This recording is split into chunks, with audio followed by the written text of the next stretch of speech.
poked my head out, and there was a security guard standing right outside this room. And I said to him, "Can I leave?" And he's like, "No, you need to stay in there." And I walked back in, and I sat back down, and I got even more anxious and started to freak out. And this fear inside of me made my bones shiver. And I just started to freak out, and I started to shake even more in terms of the anxiety of what I was about to expect.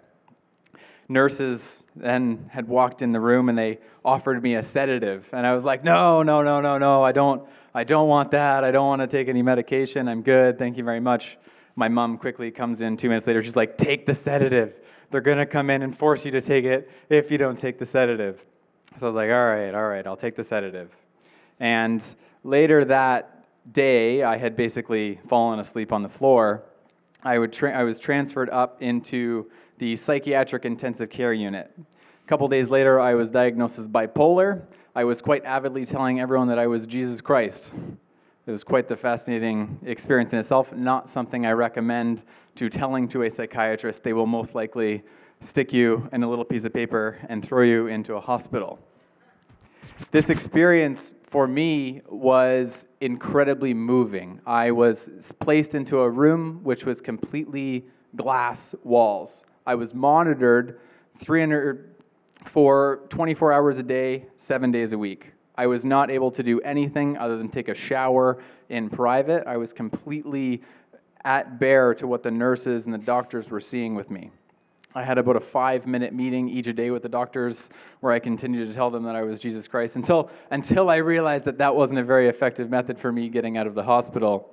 And I continued to change my story as per the actual doctors. I was given medication. I was given lithium, which did not make me feel good. I did not like taking it.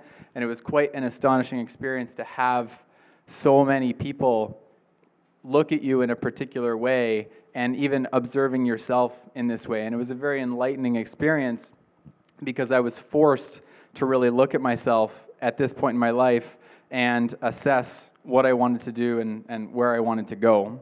It was 3 weeks before I was able to step out of the building into the ground and actually go for a walk around the hospital. And this was only with somebody accompanying me. So I wasn't allowed to actually leave. You're very much locked into these situations. And I was very much psychotic. It was quite an astonishing experience to see what the human brain is simply capable of creating. And that was, again, one of the most amazing things that I've seen in my life. After 4 weeks, I got to go home. And I walked out and I was completely lost in life. I did not know where I was going. I didn't know where I was. I had lost many friends. I did a ton of things. Being psychotic is quite the interesting experience. If we've ever, gotten drunk, this is an uncontrollably high in terms of an experience of life. And I was lost. I didn't know what to do. I ended up moving back home with my parents, and I continued to do therapy. So I was seeing a psychiatrist, continuing to monitor lithium levels, and I was very fortunate to see a psychologist, which helped me do different kinds of therapy.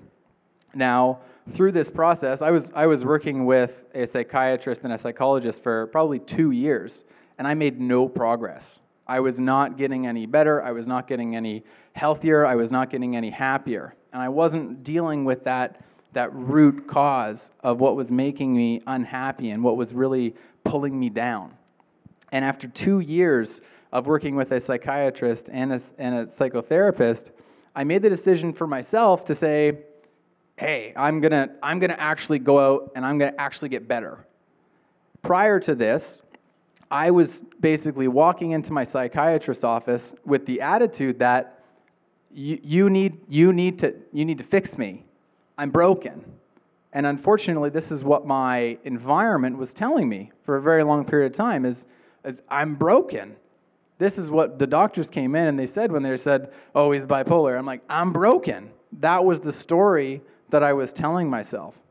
And as I continued to tell myself that story, over the course of the 2 years that I was working with these highly trained medical professionals, I got worse. I was not getting any healthier. I was not getting any happier. I was not changing my life. I was not contributing to society in any form.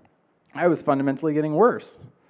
And that mark, that time in my life where I said, hey, I'm going to get better, and I'm going to step into a newer, better version of myself, that was the very first day where I really stepped up and felt that empowerment feeling to move forward through my life.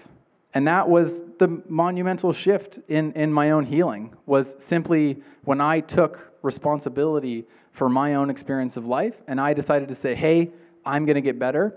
I'm going to go work on myself. I'm going to go educate myself. I went back to school. I went to school for computer programming. Shortly after I left school for computer programming, I had wrist pain. So I had chronic wrist pain. I was living the life of a computer programmer, sitting in front of a computer all day and then sitting in front of a computer all night. And I decided to make the shift into the fitness industry. And I decided to make the shift into the fitness industry because I was basically like, I want to either fix my wrists, or if I stay in the tech industry, I'm going to be spending my entire career trying to correct this wrist pain. So I made the shift into the fitness industry. I thankfully corrected wrist pain in about 8 months, so I now no longer have wrist pain, which is glorious if anyone has any sort of carpal tunnel syndromes. That is not fun stuff. And the way the fitness industry works, you basically take certifications, and there's different weekend courses that you can take, and there's different companies that provide different levels of certifications. There was a particular certification with a mentor of mine, and the word neuro stuck out to me. I was so fascinated with the brain, how it works, what its potential is in terms of what we can do with it, how we can train it, how we can work with it. And I was studying all this stuff, going through this process of healing bipolar, and then when I jumped into the fitness industry, I found this calling, this wow, it's the brain and what the brain is doing and what the brain's capable of. And I experienced that. I thought I was Jesus. I was at this whole like high level of euphoria of my experience of life because I went through this psychotic episode and I had these experiences. And the neuro lit up to me, and I've since driven force into that life, and I radically pushed myself to learn a ton about all these different things. Currently I have 2 young children, and I have a fiance, which I'm very proud of, in terms of coming from a point in life where I was at the complete pit of existence. I did not want to live. I was suicidal. I was all those depressed, anxiety, all these bad things that we don't like to feel, and that I didn't get here. I took a step, and the first step was that I decided that I'm going to just get a little bit better, and I decided to take that step and step and step and step and step. In 2015, I read 75 books. I took like 2 personal development courses. I was like jumping up with my hands in the air, telling everyone how amazing I was and doing all that fun stuff if you've ever done it before. It's very wonderful if you ever get the opportunity to. And I took this course of radical development. And what I realized through this, and what I've realized working with the brain and working with my own stories, is there's 3 really big things. The first one, we grow from our darkness. We grow from the hardest experiences of our lives. I didn't start to grow from this process of being locked in a hospital until I decided to take personal responsibility and take responsibility for my life. And there was no anybody else in the world that was going to make my life better.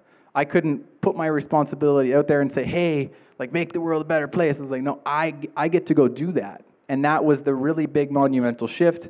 And that's lesson number 2, which is we get to take personal responsibility for our experience of life. So we get to invest $100,000 into in vitro if that's really important to us. And the third one being grow, and just take a step forward. Take one step to improve yourself. Everyone wants to improve their relationships, their business, their careers, their health. Take one step. What's that one step that you can do? And it's fundamentally the most important step that you can take, because you're taking that step. And as Tyler said, somebody had a vision of this place. And that's what created it. It's really magical, actually, that is actually how life works. And that first step is just that look towards that vision of that person that we want to become. And it starts with the first step of taking responsibility. And it starts with the first step of recognizing that your pains all of your struggles, all of these hardships that we face in life, the most difficult times, that literally the physical pains in our body are going to propel us to push ourselves to become a little bit better and create that vision that we have that has manifested all of these wonderful things that are a part of our society. Thank you very much.